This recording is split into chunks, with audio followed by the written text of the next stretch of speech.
In 1989, NASA did a study that it called the Interior Landscape Plants for Indoor Air Pollution Abatement, better known as the Clean Air Study, that measured how well plants work to clean the indoor air and improve your indoor air quality. So if you'd like to know more about this and about some plants that I recently purchased to clean the air in my bedroom, then just keep watching.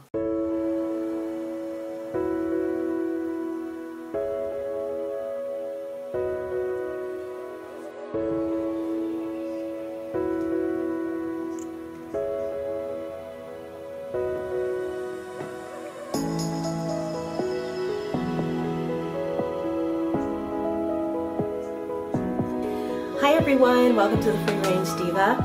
Yes, I have a video about plants today, and I couldn't just show you a haul of, oh look, here's some plants that I bought.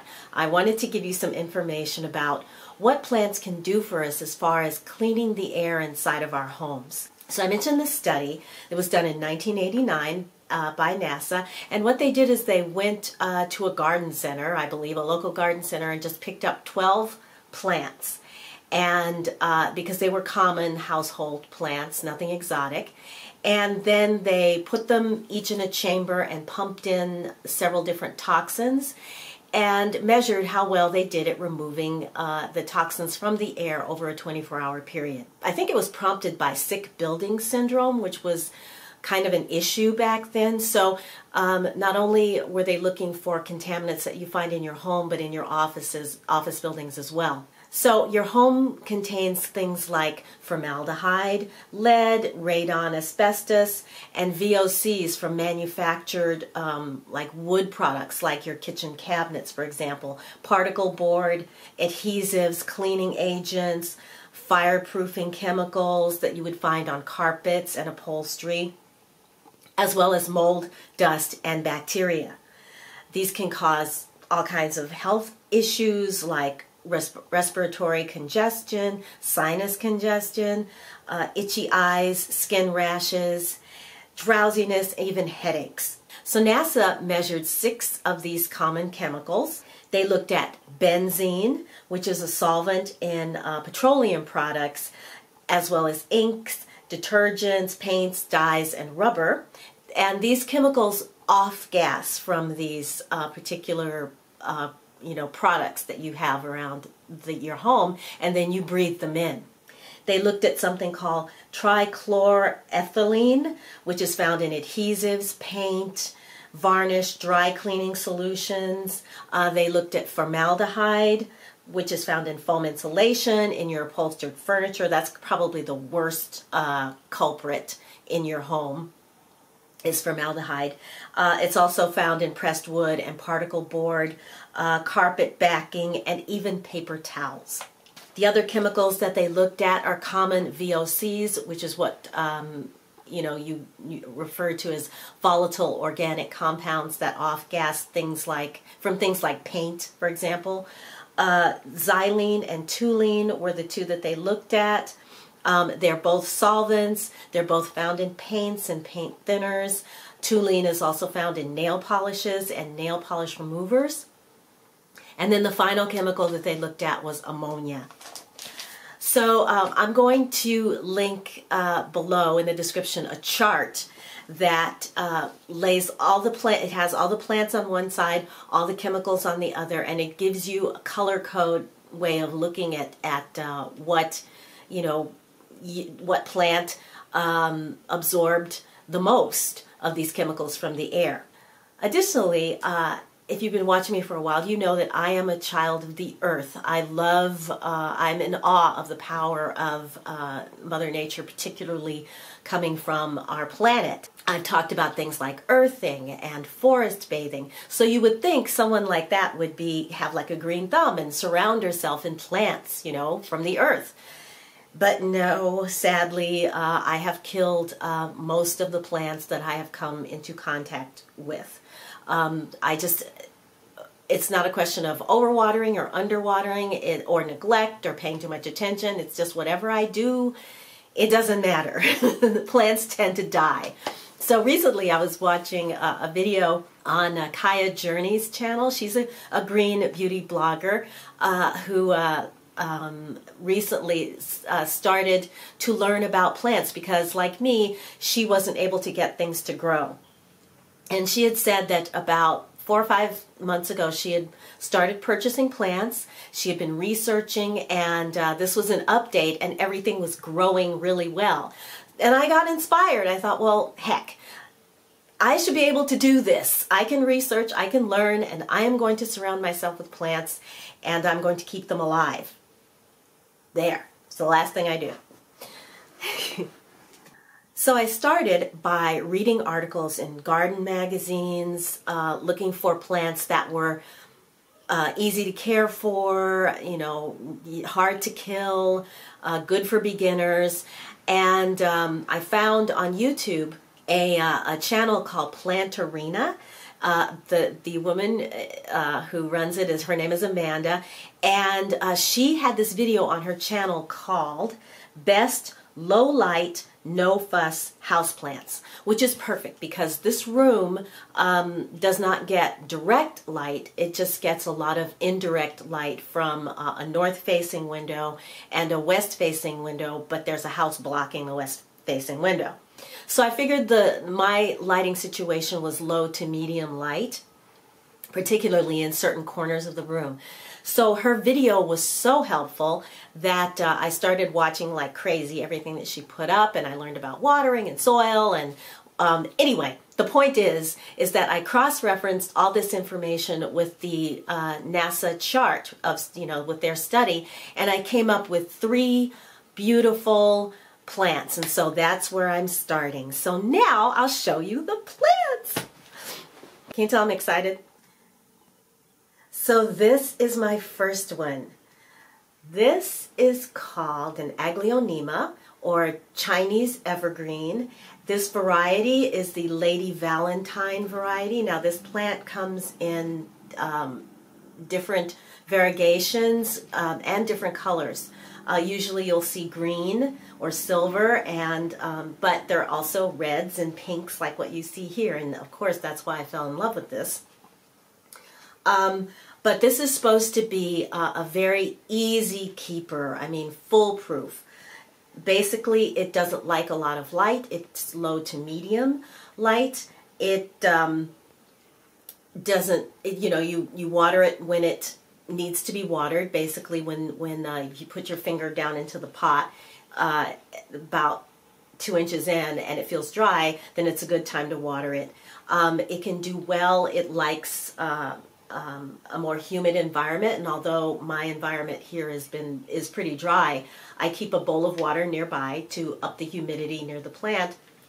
Mist it when I think of it, and this is it. Now this plant removes benzene, carbon monoxide, formaldehyde, and other harmful VOCs. And the longer you have this plant, the more that it removes. It just removes more and more as it ages. I got this plant from a local nursery, and not Rolling Greens, where I took you in my plant vlog, another nursery. And when I got it, it was over watered. So I waited 3 weeks before I water it, but a couple of days after I got it, I noticed that 2 of the leaves were turning yellow. And what I did not realize at the time is that one of the stalks had been broken, but it was underneath the soil, so I didn't know it at the time. Took the plant back to, oh, hi. I'll put this down. I took it back to the plant store, and they, you know, they assured me twice I took it in that it was fine, just, you know, hold back on the water a little bit. And the second time I took it was because that stalk had broken off. And what they did is they instructed me on how to propagate it, so I'm doing that right now. I'm propagating it, and we'll see how that, you know, if I get a second plant from it, which would be great. But yes, is this not beautiful? There we are. That's the money shot. Aglaonema. Plant number 2. This is a peace lily. This is one of the top plants as far as the NASA study goes in terms of it removes everything that they tested. This plant is also considered to be very easy. I keep it near the north-facing window, not directly in front of it, but off to the side. And this I did pick up at Rolling Greens, and it is in excellent shape. It's very healthy. And let's see, what does this get rid of? It gets rid of everything. This is also known as a spatulophyllum, and benzene, formaldehyde, xylene, molds, additionally molds and mildew it gets rid of. And it can also absorb vapors from alcohol and acetone. This is just like, and it does, when I got it, it had not started to flower yet. So the flower is just starting to open up.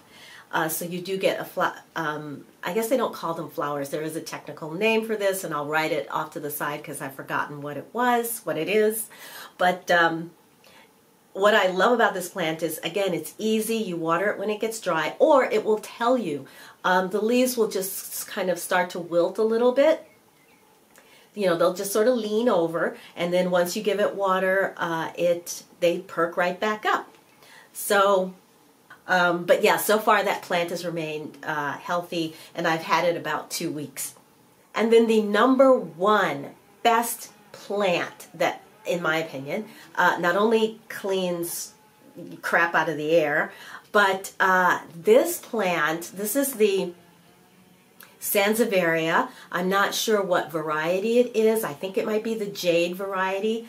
I've had it about 3 weeks, so I don't know if it's, if it's going to like get really big out this way, or if it's going to grow up. Like, you've seen the mother-in-law tongues. That's what this is also called. This is also known as a snake plant. And I'm sure you've seen the really tall ones that have a lot of variegation and yellow around the tips. Well, this is just another variety from that.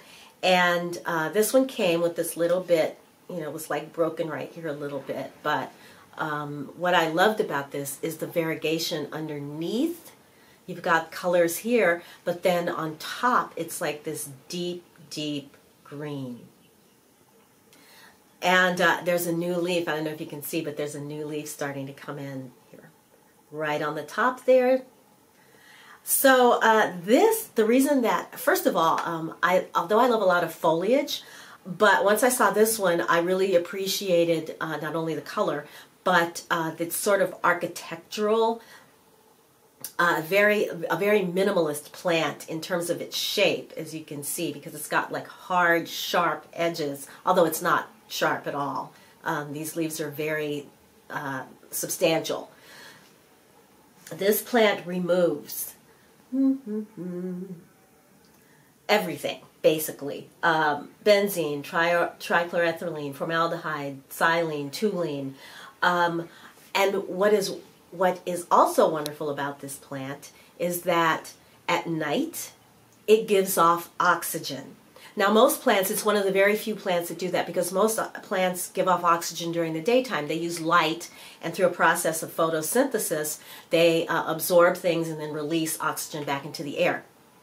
This little guy at night uses carbon dioxide. So as you're breathing out in your bedroom, for example, as you're exhaling, this plant is inhaling the carbon dioxide from you, and it's putting fresh oxygen back out into the environment.